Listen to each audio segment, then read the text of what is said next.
Okay, so hi everyone, and welcome to Gnosis Sojourn. This is our second broadcast and recording, so I'm hoping that this time it's going to go better than the last one, where you just got to see my mouth moving a lot, which isn't an enjoyable experience for a lot of you anyway. But with no sound, it just confuses you even more. So sorry about that. Um, so, um, hi Paula. Hi, Tim. Well, How are things on your side of the pond? yeah, well, lots of technical hitches at the moment. I'm pretty sure that's Google's fault and not mine. But you know, we persevere. We're just going to see if some more people join. We're hopeful that they will. There's a few people asking, so um, fingers crossed. And just check that's okay. Yeah. And yeah, so this week I've been doing a lot of processing and a lot of shifting, so I haven't really done a lot of exterior outward world things. I don't know about you. How's it been for you? Well, it's just as it comes, really. So it's been a busy week with work and school and lots of stuff coming up with volunteer issues that need to be figured out. So yeah, there's been stuff that's come up over the week. Yeah, Yeah. yeah. For me, it's definitely been a case of uh, I can't. It's hard to put into words. It's like you're you're kind of going about your day, but you're in this kind of um, caterpillar goop kind of place where there's loads of stuff you feel like you want to do, but at the same time you're just kind of sitting there and not really doing anything, and a lot of it seems to be internal. And it's like there's so much stuff that I want to do, and my life, and I've heard so many people talking about that this week. That it's about you have to focus on the inner transition, the inner transformation, and the more you allow that process to happen, the easier it will be when you come to actually doing things and to making changes. It will just feel easier, like, and more in the flow and less hard work. So I'm really finding that at the moment. It's really important. Yeah, absolutely. I've had that similar thing happen today and yesterday, where with the volunteer organization I'm working with, we're starting a group of seminars, meetings next tomorrow, and all this chaos is going off, and it's like I'm stuck in the middle of it all as the messenger, and so having to come back inside and check in and ground in with myself and think about pulling away from the story and focusing on my center. Yeah. And that kind of ties into what you were talking about, just that. Um, sorry, that's really driving me nuts because I'm echoing like crazy. Trying to talk and listen at the same time. We'll blame Google. Yeah, what you were saying about what you're discovering about yourself. Time is the more you get spiritual work, the easier these things become. Yeah, it's not always a transition, but at least having the tools in the toolbox to deal with these things. That's so important. Yeah, I hear you. I'm just wondering actually if this is so frustrating. We should have tested this more earlier. Actually, I think the reverberation might be possibly being caused by the mic on this headset. Okay, So no, my headset. So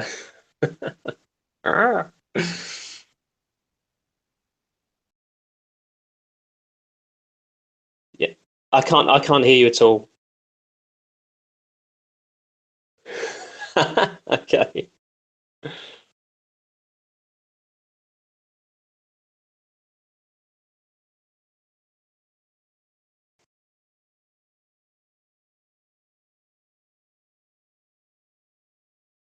Can't hear you.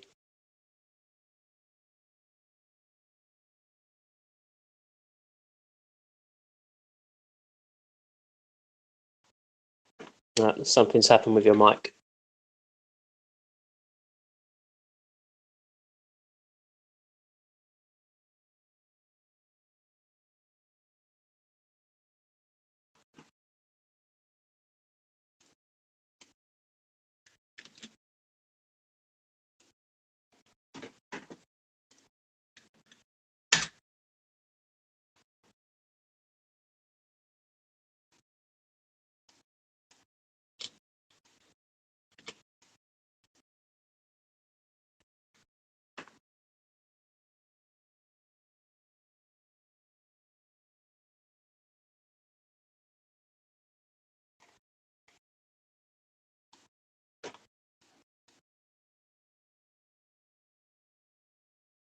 Nope.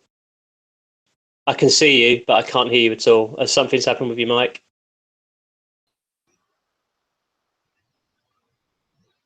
Stephen, hi. We've got you.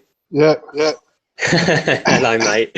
So we're just having various technical problems. So just bear with us. Okay, mate. Paula's gone on silent running, but we can still see her lovely face. So we're just gonna see if we can get her going again. But I'm not holding out a lot of hope at the moment. So I had a little problem with the link because if you try and do it on the mobile, it just takes you to a different website, and then drags it onto YouTube, onto what's it called, Google Play. Yeah. So it's not connecting me to you. The only way to do it was through the laptop. Oh right, okay. Frustrating. Yeah, but Yeah. I'm with you. That's all right, mate. That's all good. So, obviously, we're all having technical issues today. And I'm sure there's a reason for that. Fireworks. So, yeah, might be. So, what we may do is, if we can't get any joy, if Paula doesn't get any joy either, we may well postpone it for a few minutes or a little bit longer. So, just bear with me one moment.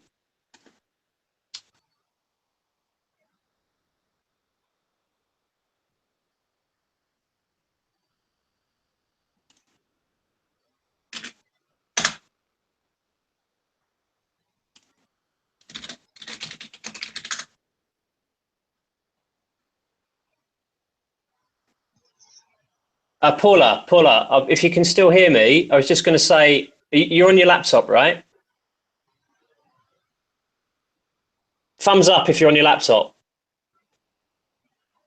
Right. What about using your phone? Yeah. I'm just thinking on my feet. Last time it was all fluid and lovely and no problem, and then it didn't record. And this time it's probably recording, but we're all talking a load of cobblers. So Hear me now? Yes! Yay! What did you do? I don't know. I went and just fixed it. Right. Okay. See, this is the wonderful world of Google free technology that sometimes works and sometimes doesn't. Yeah, that's why it's free. Yeah. Well, yeah. I mean, some things they do are pretty good, but this is obviously still a work in progress. Oh, he's gone. this guy's playing with me. He pulled the cable out. That's what happened. Yeah, right? That's right. Yeah. It's George's fault. Yeah. Okay. I'm good to go. Awesome. Okay. How is your reverberation? Is it pretty dire or? You're not echoing. I am. And when Stephen was talking earlier, it was echoing.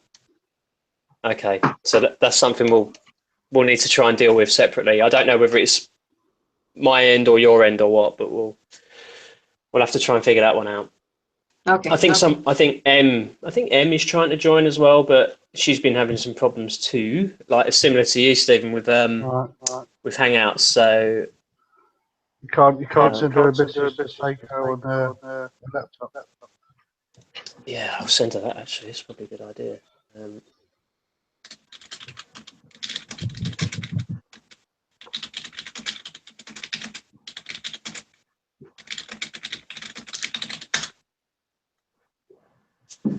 Yeah. Okay. So, right. So we're 17 minutes in, Paula. So I guess we should probably start talking about something constructive. So I was just talking about this week for me, how it's been about, because hopefully we can start doing this quite regularly, is talking about our own journeys that we've been on in the past week. And I'm sure a lot of other people will resonate, because, you know, the energies affect everybody. And it's often a similar experience when you're opening up on this kind of path. So for me, it's been about, as I was talking about, inner reflection and integrating and processing. And it's almost like we have to stop and really give ourselves time to do that stuff, because if we don't, you kind of end up just like you're trying to run in treacle and you don't get anywhere, because you're being called to do that work because it's more important than anything else. You know, the ego is trained to believe, and will tell any other ego that that's the most important thing to do, to keep on going, to keep on pushing, to get things done. And it just doesn't work like that. Sometimes the most important thing is just to stop, even if for days and days on end, and just integrate and sit with your feelings and process stuff and feel stuff and just allow it. And I'm really realizing the importance of that. And the more I've started to do that, the easier it's actually got for me to get through, you know, subsequent days and do what I need to do. And to trust my own intuition more, and to feel more comfortable in myself, and more just okay in a general day. Paula, I know we were just talking about that, but, you know, we might as well get going on that one again. So yeah, I'm glad you brought that up, Tim, because that's exactly what I've been going through. It's been, my plate is overflowing with different things that are going on, and I find if I don't stop and sit and reflect and connect with my inner, ego just can run amok with everything in my life. yeah. Just, you know, all of a sudden, I feel unbalanced, I feel anxious, I feel run off my feet, stressed, overwhelmed.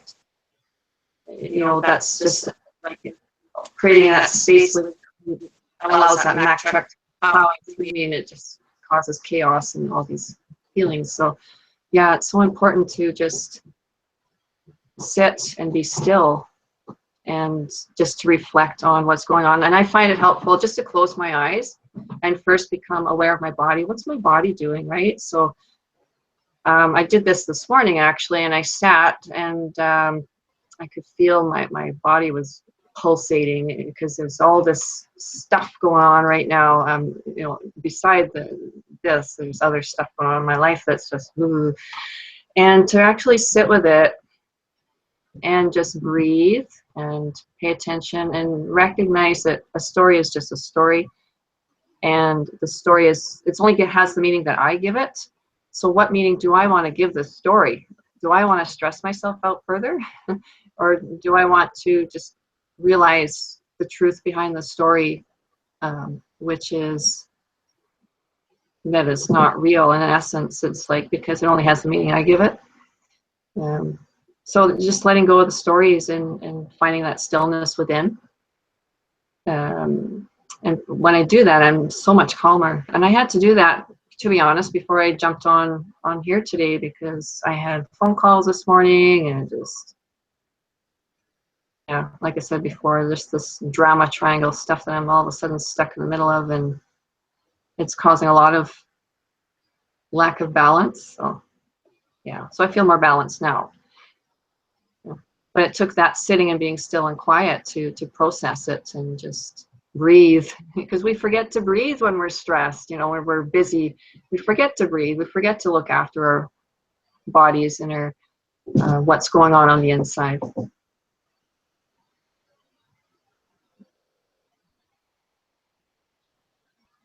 Can't hear you, Tim. Your microphone's gone off, mate. Hi, Stephen. Oh, yeah. Right, sorry about that. Can you hear me again? Yeah, yeah. Right, yeah, the really lovely thing in here where I can mute myself, and I muted myself because, Paula, when you're talking, it is because of my headset, so I will not be using this next time, right? But that's what's causing the reverberation, so I thought, that's fine, I'll just click this little button and mute myself, right? But then it doesn't allow me to unmute myself. What? You know, so crazy. So, yeah, sorry. So I can't really do that either. Although for that last little segment, you were able to talk without hearing yourself 5 times. So That was quite nice, actually. nightmare. And I assume it's because of this. It's picking up your voice coming through here, right? Okay. Right. So yeah. So I was listening to everything you were saying, and that very much resonates for me in terms of my experience, and that we have to stop and be still, and that's when things can, that's when we can move. That's where we get some traction in terms of our healing and our growing. That we do have to stop, and challenges can end up being reduced, and difficult situations that we're dealing with we can find ourselves becoming the center of the storm. We're becoming the eye of the storm, so we don't feel so impacted. And I'm really finding that at the moment. So definitely, it's a definitely good thing to do. So I know Em had loads of things she wanted to talk about, but obviously she's having big problems, so she'll probably get on by the time we're done, which is a real shame. I'm just trying to think what else has been really prevalent for me this week. I would say I was talking earlier about integration, and I think definitely integration is a big focal point at the moment for all of us. It's like we have this old world, this old paradigm where we were and how we were living and how we used to think. And then there's this new world and this new paradigm which is really coming in. And this month, November, is all about finally letting go of that old us and coming into this new experience of ourselves where we are freer and lighter and more able to live the kind of life that we want. So, but it's not all formed yet. It's a lot of it's still energetic, and we're going through this transition process. So it's like we can almost feel tangibly where we're going to be, and we're getting all these ideas and inspiration coming in of how that's going to happen, but it hasn't happened yet. And there's still these old parts of us that we're letting go of, not just in terms of what we do, but also in terms of how we think. So that's really been at the front of my mind all the time. I've just been really, really aware of that. I know loads of people have been having problems sleeping. I've definitely been having loads of trouble sleeping, waking up like 20 times a night. And, I guess this is probably reassuring to a lot of people that are experiencing that at the moment, because it's a right pain in the backside, because you just want to be able to take it easy and relax at night and not have to, just have this nightmare of being woken up all the time. But that's part of the process sometimes. So, what's waking you up? Hopefully that you are. What's waking you up?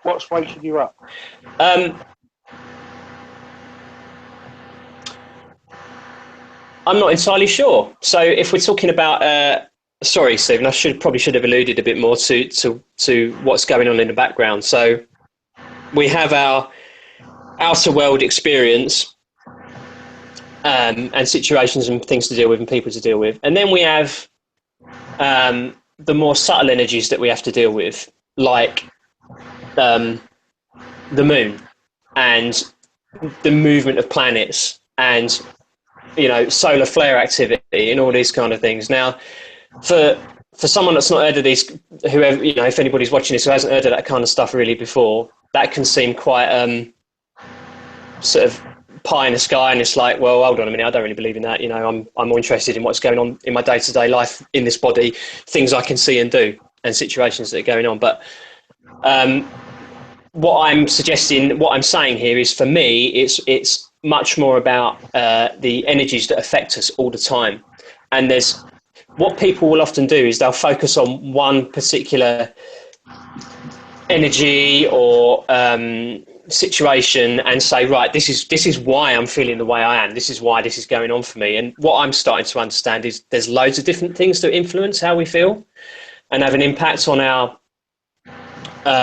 daily experience and on how much energy we have, how able to cope we feel we are, how alive we feel we are, how relaxed, how calm, whatever. There's all these different influences. So for me, in terms of sleep patterns, I kind of take a holistic view of all of that and think, well, actually, yeah, there's loads of different influences and I've just got to be aware of them. At the same time, I also want to be inspired for any opportunities that there might be or things that I can do that will help me to have a gentler experience. So yes, we do have these different energies, vibrations, whatever you want to call them, that all have an effect on our day-to-day experience. But we do also have choices to make things easier for ourselves. For example, not stuffing your face full of cake for 12 hours for the whole day before you go to bed, you know. So eating choices is definitely one of them that has an impact on our energy. There's hundreds of others. There's so many different things that have an impact on us. But I guess what I'm summing up with here is that the more we become aware of all these different influences and also the things that we can do, the better it is for us. The more we have in awareness and the more of an ability we have to discern in terms of what we choose to do, as well as what we have to work with and don't really have a choice over. So, Paula, am I making any sense here? I think I am. I'm just going to put myself on mute so that you can talk, and then I shall unmute myself eventually. Yeah, like Tim was saying, there's many different things out there that can affect our energies, and they're very subtle. So like the astrology piece, I was very skeptical of that for years and years and years, and it's only been in the last 2 years that it started to come and make sense. The number one thing is the moon, because if you think about it, when we have a new moon and a full moon, it affects the tides in the oceans. With one of the moons, the tide is in. With the other moon, the tide is out. And if you think about our bodies, which are, 70–80% water, you can understand how the moon's gravitational pull have an effect on us as well. And that's where the insomnia comes in. That's where emotional outbursts come up. We get cranky and irritable, and on it goes. Emergency rooms in the hospital, their busiest 2 days of the month are the new moon and the full moon. That's when people tend to go a little stir crazy and they start acting out on, and it could be on stuff that, things that have come up in their lives that they haven't dealt with, and they've just kind of stuffed it inside, or they've ignored it. But yeah, just the planetary influences, there's definitely something to it, and I don't understand how it works, but somehow it works.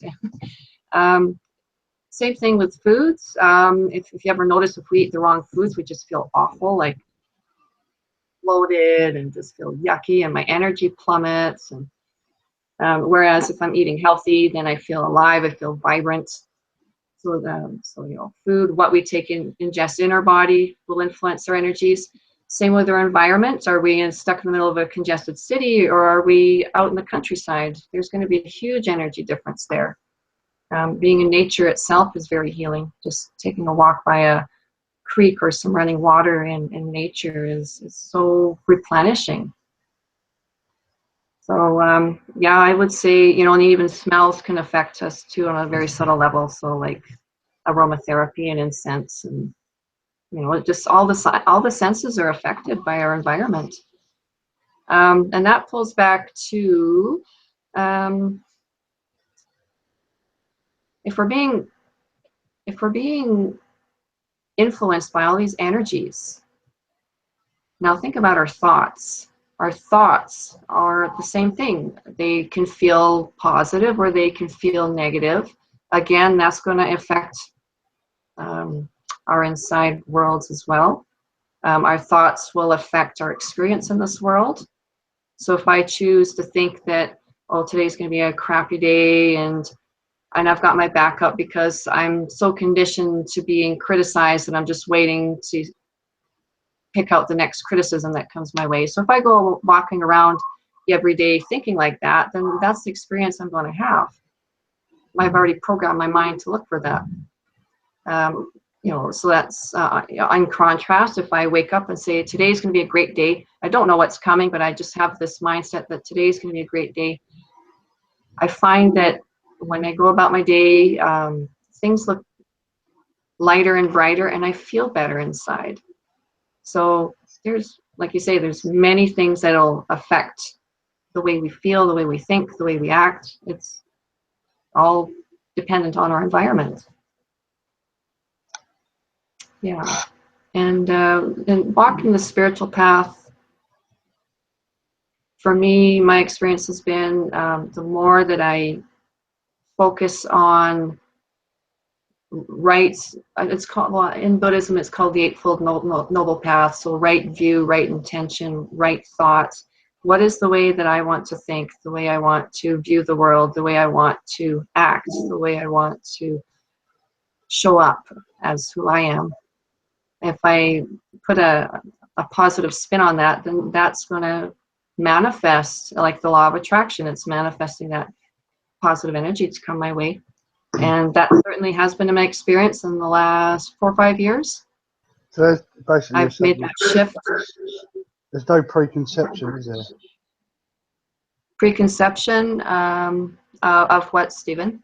As an effect of, if you wake up in the morning and you've preconceived that you're going to have a bad day, that will just travel through your day. Yeah, that's been my experience, because if I wake up thinking it's going to be a crummy day, I've already created that I don't know, structure. I've created that mindset, and I'm just going to look at everything through those lens. You know, those glasses. Maybe they're, instead of rose-colored glasses, they're dark-colored glasses. Mm-hmm. Yeah. Yeah, it's not, it may or may not be preconceived. It could be preconceived based on our conditioning, our upbringing, our experiences in life. I think they could have a factor on that, the color of that lens as well. Interesting. Lost Mm-hmm. Tim there. Oh yeah, we just see his picture. Yeah. Yeah, but that's certainly been what I found. Hello, Tim's armpit. Jeez, what a nightmare! Sorry. Oh dear. Yeah. Carry on. All you do is laugh. What do you do? It's technical problems. Yeah. If this records though, it'll be fantastic. You know. It's just really frustrating. But why can I not unmute myself from here? Anyway. I think it's just been the whole week. The energy of the whole week has been like this. It's like we started talking about November and this portal we're going through, and dropping all this shit we don't need anymore. And chaos is one of those things. Yeah. So yeah, apologies, because at least I can respond, you know, and interact with you guys well when we're talking. It's obviously Paula. I just apologise for this damn mic. So, and I have actually got I've got another headset right here, but the problem is it's USB, and I'm not using USB because I want to avoid the whole issue of using my PC to do the recording of the video, which I believe was the problem. So frustrating. Yeah. So my phone, I'm joined using my phone as me, and then on my computer, I'm hosting a hangout under a separate account. Right. So yeah. Teething problem. Yeah, definitely. So I just hope that, because I've ordered a webcam, so I'm hoping that when that comes, it will solve the problems, but no promises at the moment. So Emmy's still trying to join. She's still having problems as well. So I'm just going to try and invite her again. Great. Stephen, just everything we've been talking about, do you have anything that you'd like to add or you can comment on? No, it's just the fact of, I think if you've got enough to deal with in life, the way I look at it, you've got to think my views are very, very straightforward. As to the fact of, I would not put other forces keeping me awake at night. I'd put it to something, whatever it may be, the rain lashing against the window, or the dog barking outside. To me, I think I have enough to deal with without thinking about these other forces that may be keeping me awake or pulling me in certain directions. I find it interesting about the moon, because I always had a thing with my mum, is that when I was in the army and I was serving in a different country, if we both looked at the moon at the same time, we was closer together. So in that sense, that's quite, I can see where you're sort of coming from, because I think there's an energy there. I've always been drawn to the full moon for some reason. Whether I'm a werewolf or not, I don't know. But in that respect, I can see where you're coming from with something like that. But yeah, that's how as I say, I don't think I've got time to sit there and think about these other forces that could be messing with the inside of me. So, Stephen, when you talk about having time, does it feel like your life is so full of things to deal with and situations that having your attention elsewhere is like you're already full? Yeah. Is that what you're saying? Yeah, exactly like that. Yeah. Very much understand that. So I think that's an experience for a lot of people, and it is particularly challenging. It's like you're running flat out just to keep going, and so the thought of having to entertain your mind with other things is, it just doesn't come into it. Especially the things you talk about. I've never even thought of it like that, but they outside forces could be influencing me. It's all the here and now is influencing me, not these other things. Yeah. So whether I'm naive in that respect, I don't know. Yeah, definitely. Yeah, I understand. One thing I was going to say to that is, what if, and this is just a what if, in terms of your experience that you're having and the things that are happening to you, is there a space in the mind for you where you might consider the possibility that it's not happening to you, you're happening to it, you're making it happen with the power of the mind? It's just that you're not connected with that part of the mind at the moment, but it's another part of your mind that you don't have access to at the moment. Definitely. Brilliant. So, I think that's a great place to start, because, we were talking about The Matrix last time, and the film, which is saying a similar thing. It's like we think.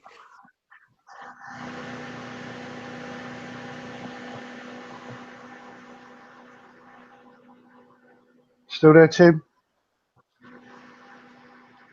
Hey, kind of froze up. Yeah. A little bit.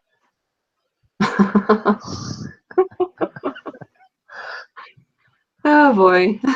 You're gonna have to put different bits and pieces on YouTube explaining what bits to skip and what bits to carry on to. Exactly. We might have to use something different, like WebEx or some other platform, if this is gonna.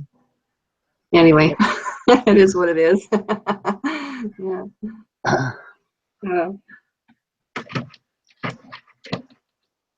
Yeah, that's been my experience too. Is the world I see is really a reflection of what's going on inside of me. Yeah. My granddad used to say, life is what you make of it, and I think he's very right there. How I choose to. Yeah. Well, my dad, I really always said that if you don't like it, change it. Yeah. And I think that's a very true statement. But I don't. Also, you have to be realistic. That the fact that change is not going to come overnight. Absolutely. Yeah. It takes time. There's a process to it. Yeah. Mm-hmm. But it's sort of amazing in that respect, especially the sunny relationship that I have with Tim. Obviously, it's our dads have both gone, and how close our dads were together. Oh yeah. It's quite. I think there's a lot to be learned. I will always go back on the experiences that my dad taught me, but not necessarily the be all and end all, because I don't want to put the guy on a pedestal by any Right. means. But I mean, as I say, if I have to train my mind, and it's going to help me. You back then, mate? Yeah. I'm back. Yeah. Sorry. Hangouts decided to stop working on my phone, which is lovely. You're back though, yeah. I'm on my computer now, so I have no idea what's going to happen now. But I'm always the optimist. Maybe that's what's happening.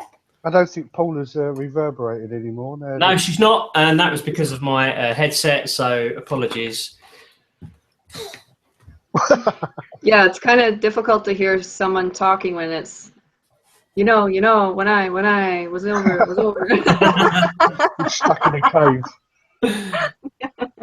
Yeah. I was just explaining to Paula about obviously the closeness that me and you are, as respect to, our dads and what life experiences they taught us, and not necessarily putting them on a pedestal.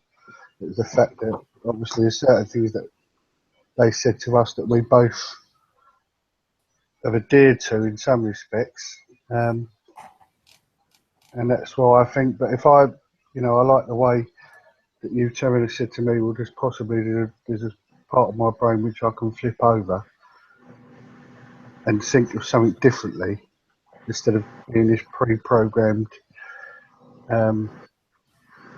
thing that I am. You see what I mean?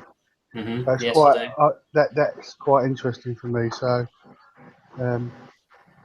it's enough about me anyway. You're back on the air now. It's your radio show. Thank you. It's good to hear.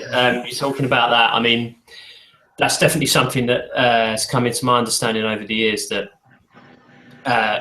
from the day we were born, we're taught that the world is real and it's happening to us, and that it's the that's just how it is. And to initially to think that when this idea is new to us, that we happen to the world, we happen to our experience. We're the ones that are making it happen. We're the ones that created it in the first place and chose it, and we're the architects of it, really. So it's kind of like we chose it, we chose the experience, and then after the choosing, we also in that choice chose to forget. So it's like you then have this amnesia. So you make the choice, and then you agree to have the amnesia so that you can have the experience of experiencing what you're not, right? So we have this whole thing of bodies going on and separateness everywhere, seemingly. And then we start to gradually, over time, it comes into our minds that actually we're not separate, and that the world around us is the result of us. So there's a great power in that. And I think for most people, the mind feels very caged in, very small, very limited. And the truth is, the mind is infinite.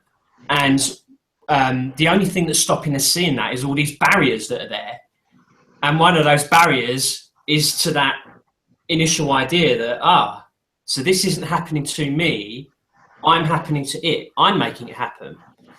So, that there's a great power in that. And I think just having that sense of empowerment is massive, because it can completely change our experience of ourselves and of the world around us, because suddenly we're starting to feel empowered and at cause rather than at effect, which is really a huge step. It's a huge step in our growth, because we can start to say the world is something that I'm creating. I'm making it happen.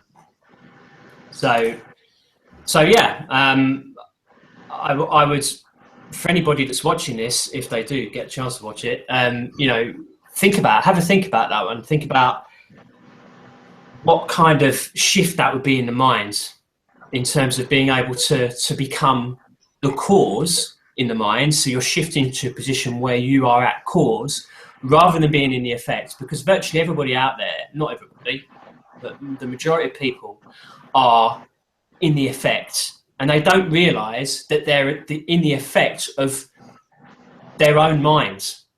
They're at the effect of their own minds, but they think they're at the effect of something that they don't understand and is far bigger than them. So they feel powerless, and the majority of people in the world feel powerless. So, I think that's a massive step, and like a complete step change in how we experience ourselves and how we experience the world. Paul, I think you'd probably agree with that. Yeah, like you say, it's empowering, but it also brings a big sense of responsibility as well. If I'm responsible for the world I see, then what kind of world do I want to see?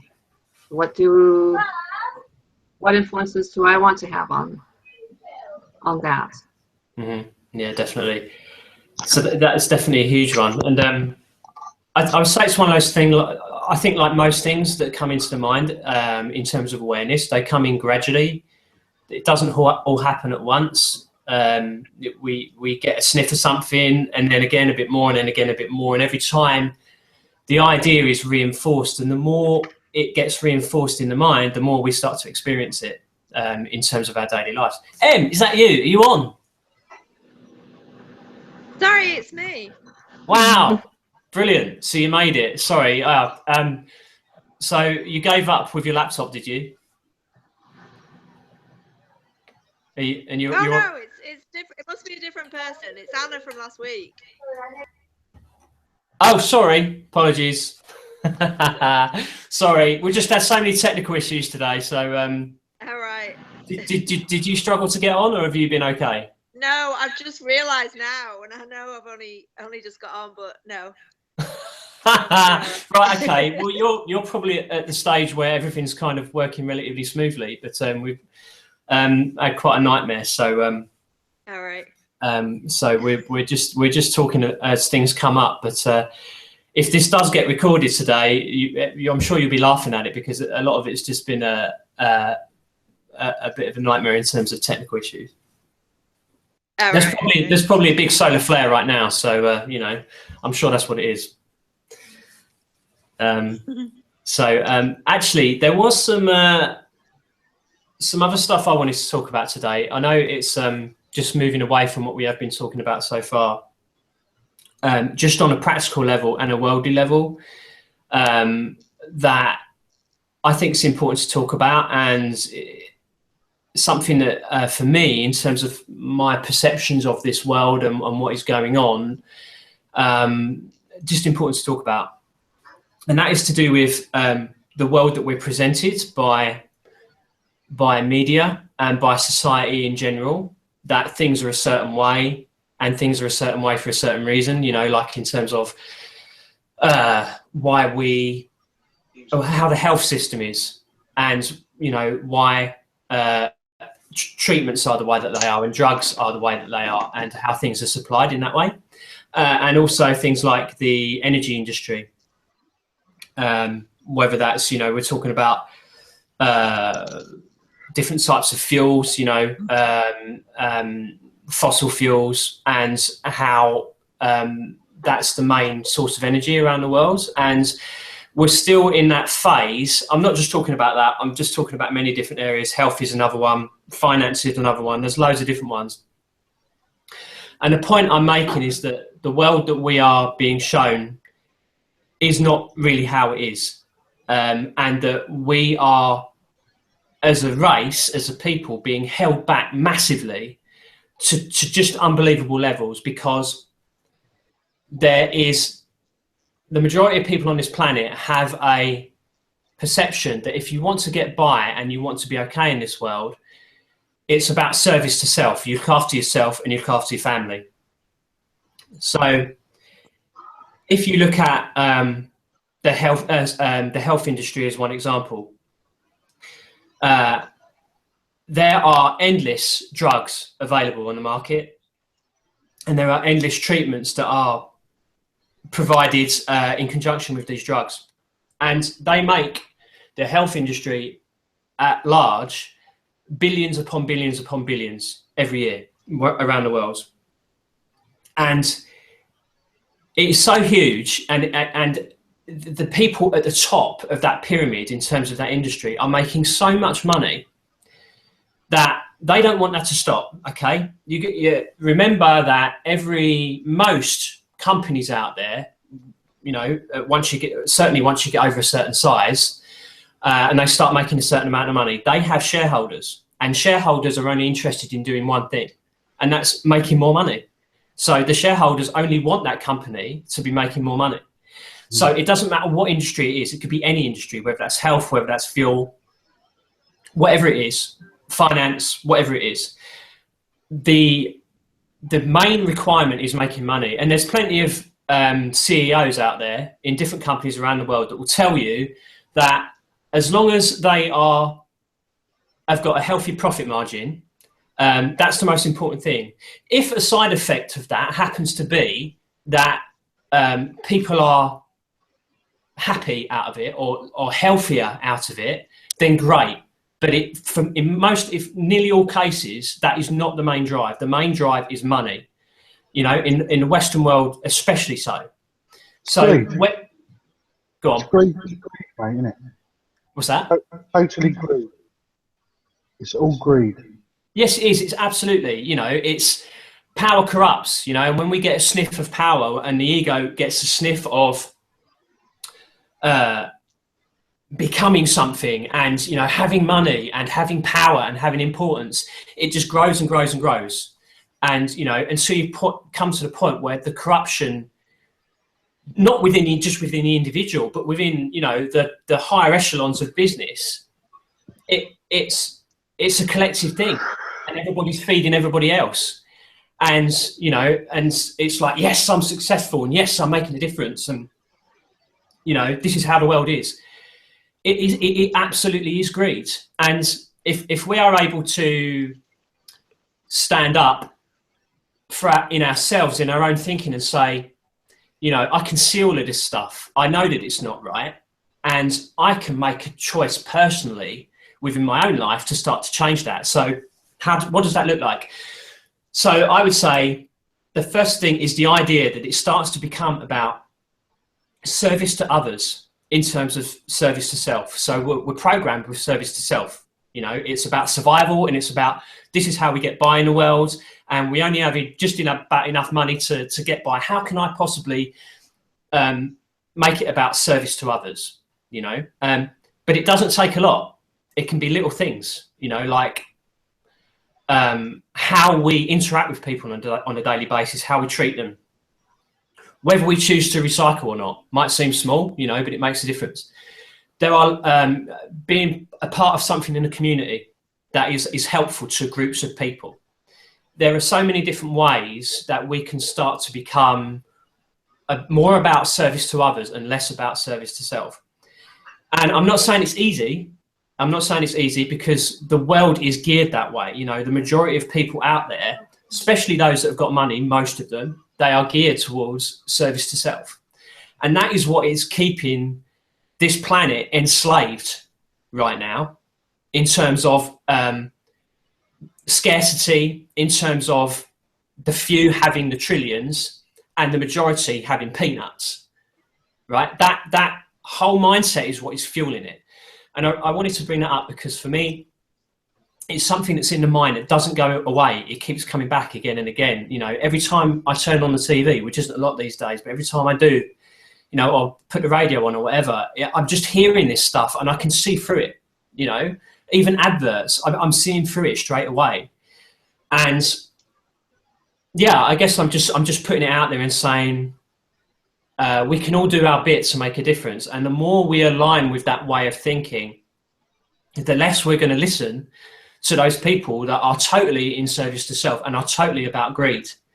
And, you know, it's in every possible industry. I mean, a big bone of contention and something, you know, a bit of a taboo subject people don't like to talk about is cancer, you know, and, you know, there are many of us, including those on this call, that will understand, you know, that word and what it means in terms of the difficulty that people go through in their lives for themselves or with family members or friends, where somebody has cancer and you know, they're having a really hard time. They're going through treatment through the health service.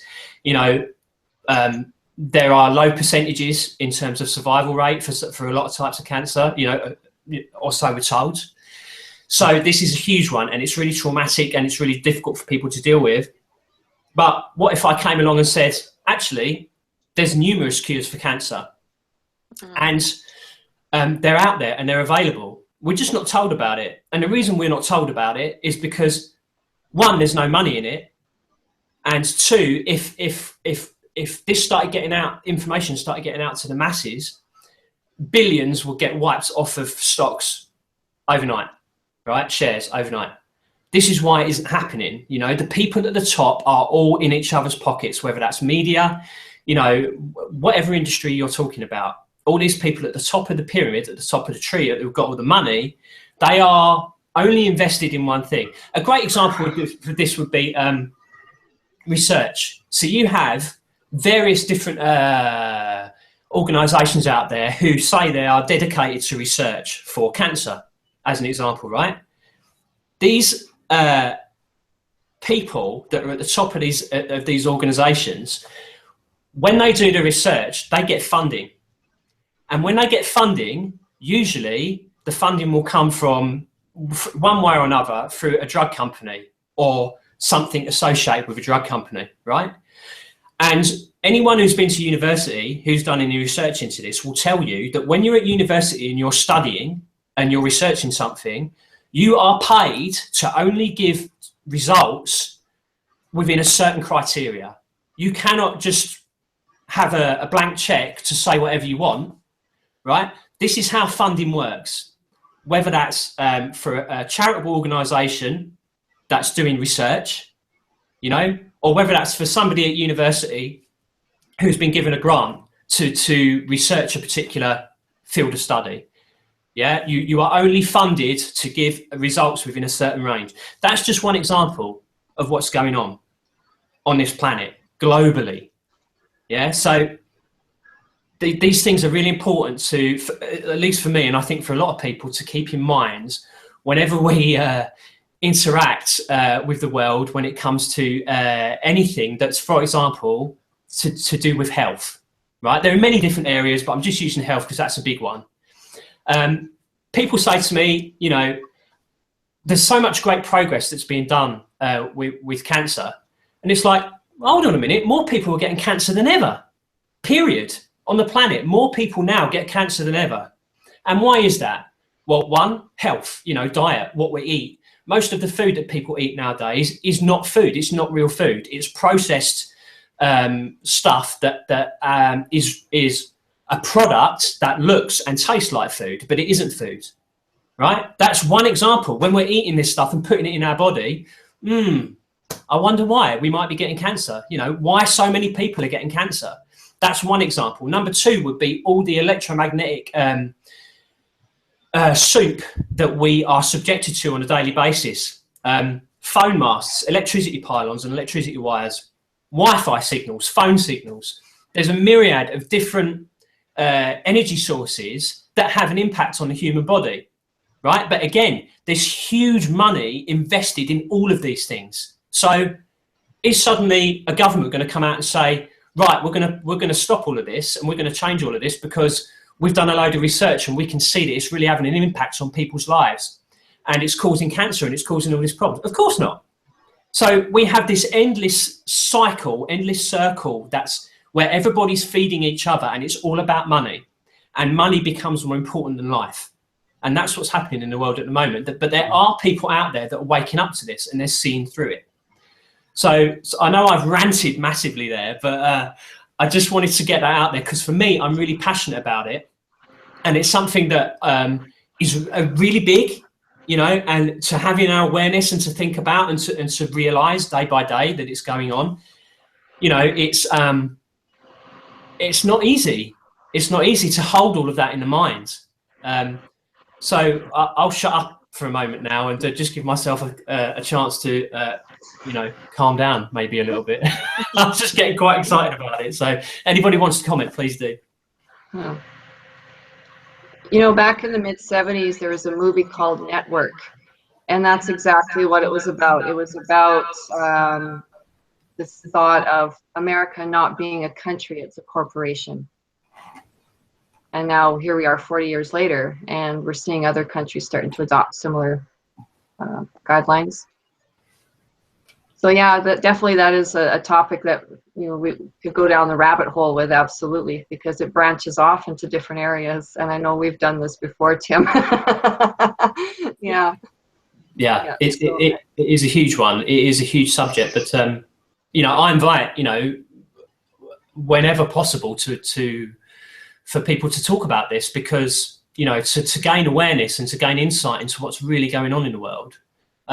It's just massive. You know, I mean, you look at even something like the election in the States at the moment, right? It's the same as what's been going on for, what, 60, 70 years in America, whereby if you want to become president, what you have to do is get in bed with all the corporations that have all the money, and they will then fund your election campaign on the agreement that you follow this list of rules of what you are going to do once you get in power. Right? So it's just the system playing itself out again and again. Nobody's winning. Nobody's, you know, the people at large aren't benefiting from this at all. The only people that are benefiting from this are the people with all the money, the people with the trillions. These are the people that sit at the top of these big multinational companies that you've never heard of, and that you probably will never hear of. And, you know, this has been going on for so long, and I'm very much okay with it because it's been going on for ages, and this is the world we live in, right? But at the same time, you know, anything that I can do to positively affect change for people, including myself, you know, I'm going to do that because I can see through it so clearly. But you know, I'm not making anybody wrong. Anybody, even these people with all this money at the top of these companies, I'm not making them wrong because they're just playing their part in this journey. You know, they're playing their part and they're doing what they've come here to do, just like we're all doing what we've come here to do. So I'm not making anybody wrong, but for me, it's now it's like clear as day. It's clear as day that that's what's going on, you know, and if this information got out to the masses in America, let's say, you know, that's how elections were funded, how many people would vote? Because they'd see it, you know, it's completely pointless. Nobody's going to win, except the people with all the money to perpetuate that cycle. So, you know, but I do believe that there are more subtle changes going on in the background in terms of our own individual journeys and our own awakening, and that becomes really the most important thing. You know, that's where it counts. It's the inner. That's what it always comes back to, you know, it's the inner work that matters, and the inner shifting and changing and growth. That's where we can really make the most change. And this is the whole idea again of inside out. If we're operating inside out, so instead of the world being the cause and we're at the effect, we start to realize that we are the cause and the world is the effect. So we start focusing on ourselves and on doing our own inner work and inner processing and inner growth and learning. And when we do that, our experience of the outer world changes. So instead of me looking at someone at the top of a huge multinational company and thinking, God, I hate that person, you know, why are they doing this to the world? I then start to shift to, actually, I love that person the same as I love everybody, because love is what is needed in this world, not hatred and not fear, but having that love for everybody doesn't mean that we put our head in the sand and don't talk about this stuff. You know, sometimes we have to stand up and say, hey, this is what's going on. You know, there's a real fine line that you have to walk. Paula, are you getting what I'm talking about? I think you are. Yeah. So what comes to mind for me is everything I see outside of me is a reflection of who I am or what's going on inside of me. So when you look at what's going on in the world today, and there's all this, over the last 20 years or so, this buildup of energy, and media has just exploded with the internet and cell phones and flat screen TVs and Netflix. You know, like, the world is our oyster, and we can go and Google anything. And whether the information we see there is true or not, we don't know, but we assume it is. But with all this buildup of energy over the last 20 years, and it seems to me like everything's more chaotic. Like, I remember a time where I watched elections, and they weren't catfighting. You know, there was honor behind seeing them up on the podium and doing their debates, and, you know, may the best man win. And today it's all cat fights and nitpicking and finding fault in the other and pointing that out to the world. And it's just like this huge energy. It's just escalating and escalating, and it's going to come to a point where that system's going to collapse. Yeah. It's projection on a global scale, right? It really is. And it's like a reflection of what's going on with our consciousness as well. And I think people are starting to wake up and realize that what once worked is no longer working, and that the system around us is corrupted. And, wow, what do I do with that? What do I do? I think sometimes you need a figure like Donald Trump in order for people to realize, you know, how far things can go. How bad it is. Yeah. Like, yeah, that's just like, okay, if somebody like Donald Trump was president, then, oh my God, this is like the worst case scenario. And what if that happened? And what would come from that? And it's these kind of things that make people question and start to look elsewhere for what else we can do, and, you know, educate yourself and things like that. Yeah. I think for me, I've just done a course, and I spoke about inequality, and it was quite an eye opener, because they put everything into the mix, from child immortality to how cancer affects people, and different bits and pieces. And there was two companies that had narrowed the equality gap. That was Japan and Sweden. And you think the way that they are, the way they run their countries, because there is that no big boss at the top and the little guy at the bottom. I think it was the maximum they proved for, like, UK and the USA. The top guy is earning 410 times more than the little guys. But in Japan and Sweden, that gap is quite reduced. So there's none of that struggle, none of that fight. And their countries run, you know, they don't have no problem. Well, they have problems, but nothing to the scale of the UK or the US have. And that was quite an opener for me. It's just funny that you touched on it sort of now, regarding your rent. But no, it's inequality. That's a new one on me, and they proved through different studies, I say, to bring something like child immortality into it, just for the fact that scale, I think it's quite a.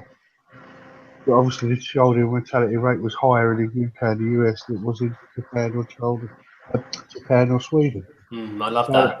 I love that. I think it's kind of, it's a reminder too that there are countries out there that are, you know, that are a bit more grown up, you know, and not so infantile in terms of how business is conducted and how people view other people. So, you know, I totally agree with you, Stephen. I think that's, you know, fantastic and great that you brought that up, because there are, segments of the population globally that operate in a better way than we do, you know, in the UK or the US, for example. And yeah, you know, if that can be spread, so there is a cap, you know, and so again, it's an idea, isn't it, of service to others. It's more service to others and less service to self. I mean, that's quite clear. You know, if you have a model like that where people can only earn so much at the top, and you know, there's only a certain multiplication of, you know, how much they can earn above the person that earns a minimum at the bottom, you know, that then spreads things much more evenly, and you know, it's more inclusive, and it's more about serving many people instead of serving the self, you know. And I definitely, you know, if you look at the financial centers of the world, so you have the US, which is one, you have the UK, which is another, you know, they are probably the two of the biggest. Obviously China and others are coming up now, and I think China might have overtaken, actually, you know, so we'd probably put China in that boat as well. But you know, there's the same model is operating, and I agree with what you're saying, because I think there's great hope that, you know, as more people become aware of what's going on, especially young people as they grow up, then you know, there will be a step change in how companies operate, and in new rules that get put in terms of what you can earn, you know, depending on how high up you are in a company or whatever. So yeah, I know we're going all over the place with that topic, but for me, it's a really important one to talk about, and hopefully anybody that's watching this, you know, will be able to take something from that, because just to have it in awareness, you know, and even if you're a parent, you know, and you have a really busy life with your kids, you know, to have that conversation with your kids and say, look, this is what's going on, you know, so as you get older, you know, if you come up against anything like that, seek out ways to change it. Yes, of course, that's secondary to the most important thing, which is working on yourself. And, you know, the inner changes are where it's really at, and where we can really make a difference. And just to cover off what we were talking about last time, how do we do that? So it's the simplest way is to give ourselves that quiet time to, you know, it doesn't need to be more than 10 minutes in a day, where we just sit down and we just close our eyes and we just focus on ourselves, focus on the inside, you know, pick the heart, for example, and we just focus on that part of the body, and we just allow whatever thoughts or feelings that need to come up. You know, just doing that is very, very powerful, you know, and it's something that most of us will do just about anything to avoid because, you know, we're trained not to do that. We're trained to do the opposite. Keep busy, keep going, work hard, you know, stress. But just taking that 10 minutes can make a massive difference. And I just keep coming back to that, because we talk about all this stuff in the outer world, which is good to have awareness of, and it is helpful in our journeys. But most important is the inner transformation, the inner journey that we're all on. So, you know, we keep coming back to that, don't we? So, yeah. So another big subject. So I'm hoping that we've probably got about an hour in there. So that's probably enough for today. And I'm hoping that the technical issues will reduce as we go on, you know, over the coming weeks. So let's see. Is there anything else that anybody wanted to add or talk about before we wrap up? On that, the same kind of area that you're talking about, I don't know if anybody's seen the Before the Flood documentary that Leonardo DiCaprio has done. Nope. No. Because if you haven't, go and see it, because I think it's on YouTube or whatever at the moment, but it's totally along those lines about multinational companies, all the different countries, kind of like about climate change, but also the kind of hierarchies, and then how it's linked to democracy and, you know, those kind of things, and companies and everything like that. So it's all along the same lines as that. It's really interesting. Brilliant. I'll try and find a link for that that professor who I watched. I think it's under something called TED Talks. Yeah. This guy's in TED Talks. I'll have to try and get his name, and I'll I'll pass it on to you, Tim, and then you can, punch it out there. But you'll see what I was talking about with the inequality. So I can do that for you. It's not a problem. Brilliant. Yeah, please do. Please do. So, yeah, I'm sure there's 100 subjects we could talk about, but, we'll get through them as we go along, and things will pop back up again and again. And, but we're used to that, Paula, so it's not a problem. Yeah, absolutely. Every time we bring it up, just add a little bit more to it. It's all good. Yeah, definitely. And as always, if people have questions or comments after the event, then let us know. And you'll probably be ignoring the first 20 minutes of this video if it's in any way watchable. But thanks for being involved, everybody on the call today, and thank you to those that have watched afterward. Feel free to share it. Any questions, let me know. And it's been a pleasure as always. Thank you to both of you for coming on, and thanks, Paula, once again. Couldn't do it without you. Oh, my pleasure. I'm enjoying this, and I know there's going to be a lot of interesting topics to follow. But I know everyone's got questions and stuff to contribute, so it's really quite lovely that we can do this on a global scale. It's wonderful. Yeah, where are you calling from, Paula? I'm calling from Cranbrook, BC, Canada. Oh, right. Okay. Cool. Yeah. So I'm in the southeast corner of British Columbia, so I'm not too far from Alberta, and I'm not too far from the US of A. Right. Okay. My husband's from Virginia. Yeah. Okay. Yeah. So that's the East Coast then. Yeah. Yeah. I've been to Alberta. I've been to Alberta with the Arby, so. Have you? Yeah. Edmonton, Stephen? Yeah. Edmonton. All around, places like that. Yeah, beautiful place. Beautiful place. Right. When I immigrated from England, we lived in Edmonton for the first couple months before we moved to southern Alberta and BC. Yeah. Long time ago, no accent. I was going to say, you don't sound like you were British. No, but if you were to meet my mom, my mom lived in Basildon, so, up the street from Tim's mom, apparently.